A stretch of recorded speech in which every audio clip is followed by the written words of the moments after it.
দিচ্ছে না।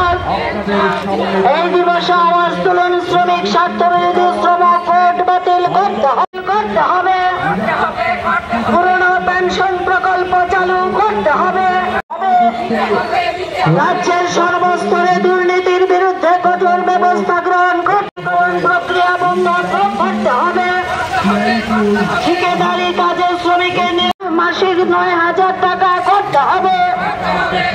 ন্যূনতম পেনশন মাসিক 9,000 নিশ্চিত করতে হবে। 100 দিনের কাজ নিশ্চিত করতে হবে। অঙ্গনওয়াড়ি আশা মিড-ডে-মিল কর্মীদের সরকারি স্বীকৃতি। ঠিকাদার বদল হলে শ্রমিক ছাঁটাই চলবে না।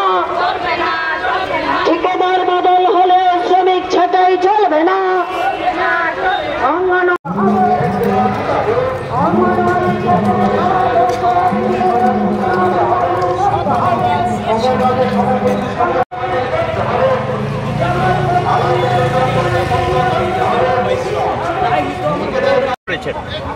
সারা ভারতবর্ষে ঠিকা শ্রমিক একটা প্রথা শুরু হয়েছে এবং এই ঠিকা শ্রমিকের নামে মানুষের উপর অত্যাচার চলছে। 18 ঘন্টা 12 ঘন্টা কাজ করায় মজুরি দেয় 7,000, 8,000, 10,000 টাকা।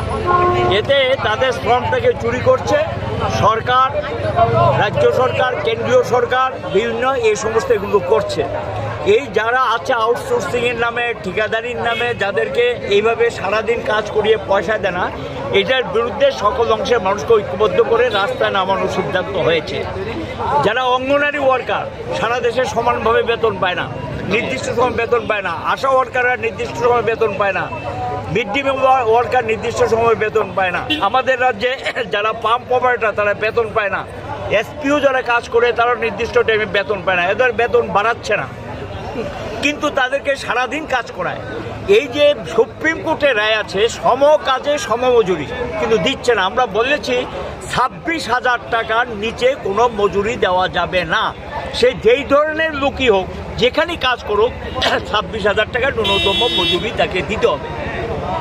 ইপিএফের টাকা আত্মসাৎ হচ্ছে, শ্রমিকের বেতন থেকে কেটে নিয়ে যায়, মালিকরা জমা দেয় না। তার জন্য যে জরিমানার ব্যবস্থা ছিল, এই সরকার নতুন ক্ষমতা এসে জরিমানার হারটা দিচ্ছে কমিয়ে। এতে মালিকরা আরও বেশি ইপিএফের টাকা জমা দেবে না, ফাঁকি দেবে এবং যারা শ্রমিক কর্মচারী তার প্রাপ্য টাকা থেকে তারা সেখানে বঞ্চিত হবে। ওল্ড পেনশন স্কিম গোটা দেশে লাগু করার কথা ভোটের আগে সবাই বলেছে। আমরা চাইব 2004 সালে নিউ পেনশন স্কিমটা বাতিল করুক। ত্রিপুরার যে এটা কার্যকরী করেছে বিজেপি গভর্নমেন্ট আসার পর 1 জুলাই 2018, আমরা চাইব এই নিউ পেনশন স্কিমটাকে বাতিল করে ওল্ড পেনশন স্কিম যেটা সেটা লাগু করার জন্য আমরা দাবিতে রেখেছি। জিনিসপত্রের দাম বাড়ছে, এটা প্রতিবাদ আমরা করছি।